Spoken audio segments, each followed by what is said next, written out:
It's that time again. We are on to week 3 of the official Wizards of the Coast free D&D content. So I'll be covering what went over the last week, the 20th to the 24th.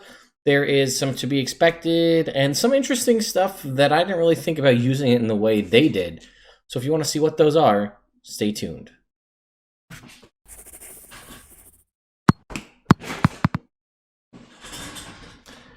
I could have cut that, but I decided to leave that in. What's going on, folks? Ted from Nerd Immersion here, and before we get started, I wanted to give a shout out to the sponsor of this video, which is Raid Shadow Legends. It is a dark fantasy RPG that is free to play and available both on mobile devices and the PC. What you're seeing here is me finishing up a PvP battle where I just took out another player's heroes. A couple other things I did want to showcase here is the new daily login rewards, which are available right here. You can see mine goes out to 90 days. They're actually extending this to 180 days for new players who sign up, as well as they'll be able to earn Skill of the Drakes, a new champion as well. Also, if you sign up with the links in my description below, you'll get 100,000 silver, 50 gems, a daily energy refill, and a free champion, the Adjudicator. Also, my name on here is Nerd Immersion if you want to try and join my clan and play with me. Once again, there will be links in the top of the video description where you can pick all of that up. Thanks again to Raid Shadow Legends. So there's not too much to really discuss this week. So let's see what we got as far as our free material. We got additional, kind of continuing the theme of Adventure League Season 1. We got Tyranny in Flan. I should point out that I've noticed, I don't know if this is on all of them, but a lot of these seem to be getting dates that are relatively soon to ending. So, for example, as I'm recording this right now on the 26th, Tyranny and Flan is available through today. So hopefully you're able to see this with enough time to be able to pick it up for yourself. This is a tier 2 set for a 5 to 10 adventure. It is fairly well rated. It's a best mithril seller on the DM's Guild, and it's 4.5 stars out of 5 with 34 ratings. This was in 2016. So this would have been, getting into the later times of Season 1 here. The maimed virulence has come, the future of Cinnabar throne, and the lives of the denizens of Flan are in jeopardy. The cult of the dragon rejoices, and the Black Fist is powerless to stop them. How will the factions of the city respond to this threat? Can Flan be saved this time? Part 1 of Under Emerald Claws. I'm going to assume that means a green dragon based on the name, and I do believe the reward for completing Season 1 was the green dragon mask, so that might make some sense. And then you've got another adventures outlined coloring page here. Day 2, we got Eberron backgrounds. So when I first read this, I'll be honest with you, I thought that this was like a really cool set of like backgrounds for you to have like character backgrounds, like I would have assumed. That's not the case though. It's actually backgrounds. Let me see if I can pull these up here. It's actual like desktop backgrounds for your computer. So if we come over here and I pull these up, let's see if I open this up, as it keeps opening up over here. But like, there's this like tavern bar scenario in Eberron where there's like someone singing, like a bard singing in a crystal, and it's like a tavern background, right? And you've got some floating orbs. There's like a bar fight up top here. This next one is just a really sweet, I don't actually know where this is in Eberron, but you've got this skyship in the corner and over like an icy volcano, and that looks like Castle Grayskull, so that's pretty cool. And we've got like a library here, probably in Sharn, and then like a temple. So what I thought was really, I was like, oh, all right, when I realized that they were desktop backgrounds, I was like, all right, who cares? But my favorite part is this. Digital backgrounds, but suitable for use in Zoom conferencing, which I just think is really funny that, like, in theory, that could be your background, right? If you have the background replacement feature for Zoom or something like that, that could be really funny to me. And then again, we've got Forge of Fury, which I believe is a Tales from the Yawning Portal adventure, which is something to consider. All of these, like the good adventures from Tales of the Yawning Portal, like Sunless Citadel and things like that, they're only limited time availability. So Forge of Fury, for example, says a limited time through May 20th. Look for this adventure on D&D Beyond, Fantasy Grounds, and Roll20. So if we go to to D&D Beyond, you can see it here. It's accessible, but it says free quarantine adventure. After May 20th, you will no longer have access to this adventure. So I don't know how that works in things like Fantasy Grounds and Roll20. I think in theory you could, D&D Beyond will just be stripped from your account. On Roll20, you might be able to make a campaign with this and then like duplicate that campaign or duplicate the assets of the campaign and then retain it after the fact. Like it'll be gone, but you'll still have it for free. I'm not sure if Fantasy Grounds lets you do something similar, but either way, that's kind of how that works. And then that's it, though. That was it. And then a coloring page, a Beholder coloring page by Hydro74. That was it for day 2, right? Backgrounds for your desktop or your Zoom meetings, a free adventure that's available for less than 20 days. And then, a good adventure. Don't get me wrong, Forge of Fury is a good adventure. But if you don't have it during that time period, you're not, or play it during that time period, you're going to lose it. Wednesday, we got Dark Pyramid of the Sorcerer's Isle. This is another Tier 2, probably Part 2 of the Under Emerald Claws here. Less ratings and less highly rated than the previous one, but long and occupied, the pyramid on Sorcerer's Isle now flows with strange magical energy, warping creatures in the landscape around it. Cult of the Dragon and Red Wizards have taken notice, and it's up to you to keep whatever power dwells there out of their hands. Now here it doesn't say if this is part 2 of that Under Emerald Claws section, so don't know if it is or if it's just, unrelated. It could be. You also got the Storm King's Thunder Complete DM bundle, which is right here. This bundle contains all published Valor RPG DM's resources for Storm King's Thunder. Get all our critically acclaimed and best-selling resources in a bundle and save a whopping 50%. Shave time off your preparation and be inspired to create even more memorable game sessions with guides and DM resources for chapters 1, 2, 3, 4, 5, and 12, including more than a dozen high-quality maps, 2 complete side quests that'll help flesh out your world and make the campaign even more memorable. Storm King's Thunder DM bundle includes these products. I think I've actually had a look at some of these in the past because I was running Storm King's Thunder at a point in one of as a podcast that never went anywhere. But you can see these are. This is a best platinum seller. I rated. I should probably log into my D&D Beyond account and or my DM's Guild account and we'll download this and take a look at it. I'll just do that while I'm talking. And here you can see all of the different things you can get. There's a ton. Look at all this. I don't know. Let's do the Amphail PDF. We'll download that and we'll open it up and see what it looks like. Okay. Okay, we have Amphail. We have an overview, some locations contained within Amphail itself. Rumors that you can find within Amphail. Here's some events to do within Amphail. There's a map of one of the taverns. Got a couple of stat blocks here. And that's it. So I don't want to underplay what this is because this is a ton of stuff that you're getting. You saw, look at all these different things. Look at all that you're going to get for free right now. The only way, unfortunately, it proves no use to you is if you don't plan on running Storm King's Thunder.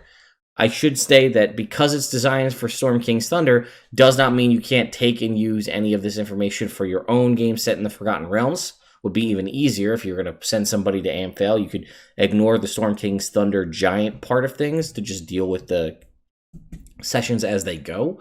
Or, cut and paste them into your own game. If you're looking, I see a lot of good stuff here. Doom in the Desert must be the last one, I'm assuming, for Chapter 12. And you can see a couple of different posts throughout here. Help me exponentially for first-time DM. This document is pure gold. A valuable resource for running Golden Fields. I have played through Golden Fields before and Tribor, so I could take a look at those and see what they look like. This Kraken's Gamble with this Neo Otiug looks pretty nasty here. But here's an Amphail, it's a horse town, that makes sense. Doom in the Desert, right, with that's a blue dragon there, all makes sense. High quality maps, complete side quests. Just looking at the sheer amount of content for free, that looks pretty solid. Okay, and then we get Castle Ravenloft battle maps, 70 plus files, 75 plus files for nearly every individual room in Castle Ravenloft. Welcome to be used for online play, available for free, now for a limited time through April 25th. Actually, all of these are. It's April 26th. You saw me just go in and get it.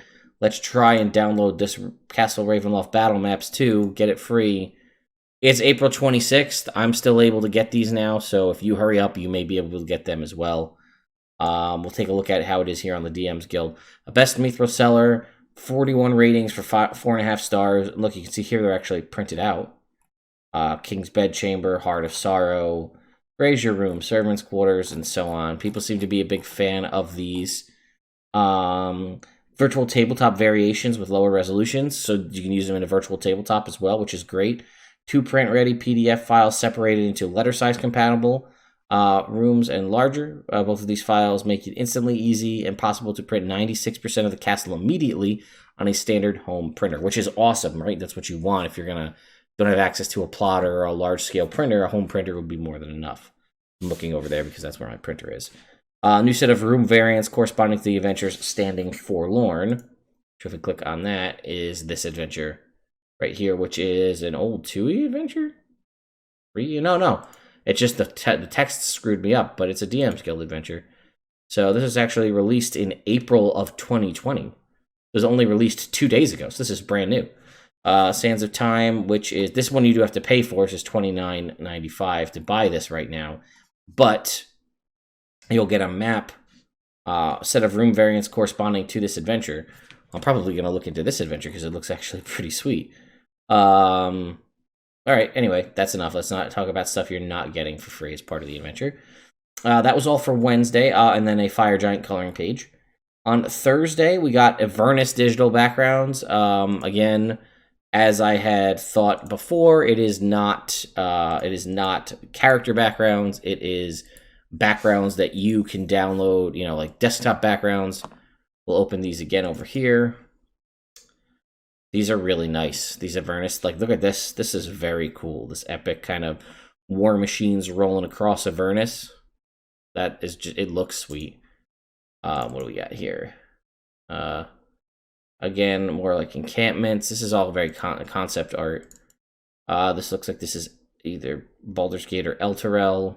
Maybe Waterdeep, actually. There's Griffin Riders in this guy.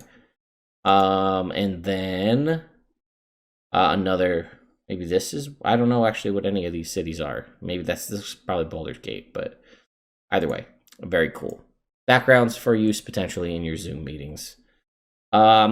This is interesting for libraries. Today we've announced a digital club kit to support our organizers that want to use their virtual Magic and D&D play as an enrichment activity to stay connected with their communities during COVID-19 pandemic. I did open that up here, so here's the kits for support programs. You have to submit a request. I'm obviously not going to do that. I'm not a library or some sort of support group, but what do you get in it? A welcome note with information and resources how to gauge, 30 codes for 3 free booster packs on Magic Arena, redeemable 1 per account, and a key code to unlock 1 legendary bundle on D&D Beyond, which is very cool. So that'll get you everything in D&D Beyond as it stands right now, which is awesome. For families and younger gamers, we've got an Acerec coloring page, and then you might want to check out the free Monster Slayers Champions of the Elements adventure for younger gamers. Heroes of Hesiod requires no. I think, is this a continuation of, or no, is this what we just got the other day? Heroes of Hesiod, a game for little kids to teach kids how to play. I think this is the same. We already got this once, I believe, or maybe this is a new version. 2015. So no, this might be a newer, updated version of the one that we had seen earlier. This looks like it's more Elemental Evil. Yeah, it is. You could see the little Elemental Evil names there. So this is a new version of that Young Adventure Monster Slayers series, the one for kids. I think I remember covering this back in 2015. No previous knowledge of D&D and all you need to play is included in this adventure, aside from a few dice and pencils. And then lastly, on Friday, we got the 12th episode here from Season 1, Raiders on the Twilight Marsh. This one also very well rated. A Black Dragon's treasure hoard has been located in the Twilight Marsh, and within it are secrets that hold interest to the factions. With a dragon marauding over the countryside, the horde is left unguarded. Now it is time to plunder its lair. An adventure for 5th, 10th level characters. Also included in this one is a Fantasy Grounds version of it as well. Again, it is free. As I've stated before, I'm going to be picking up all of these, even if I'm not going to plan to run them as Adventures League or run them as they're written there. I'm still going to use them in my games because that's just how it's going to be, right? I feel like it makes the most sense to have these in your... Rather have more D&D modules in your back pocket to run in case you need to. You might want to do a random one-shot, hey, I want to do something dealing with the Black Dragon's Horde. Boom, got an adventure. Hey, I'm looking for something to kill 2 to 4 hours. Well, this could be the thing for you. Hey, I need an encounter for my homebrew game dealing with a Black Dragon's Horde. Well, maybe I can plunder something from this while my players plunder said horde. There's no real reason not to get these, folks. They're free, and if they're especially the ones that are free that will be free for you forever, get them now while you can. The only downside is the longer you wait on trying to jump on these, the greater chance there's going to be that you won't be able to get them as they are for a limited time. And we have a Zorn coloring page as well. So that is it for week 3. Hard to believe we're already completed week 3 of free D&D content. It'll be interesting to see how long they plan to support this, seemingly for the near-distant future. And once we run out of Season 1 stuff, are we going to get Season 2?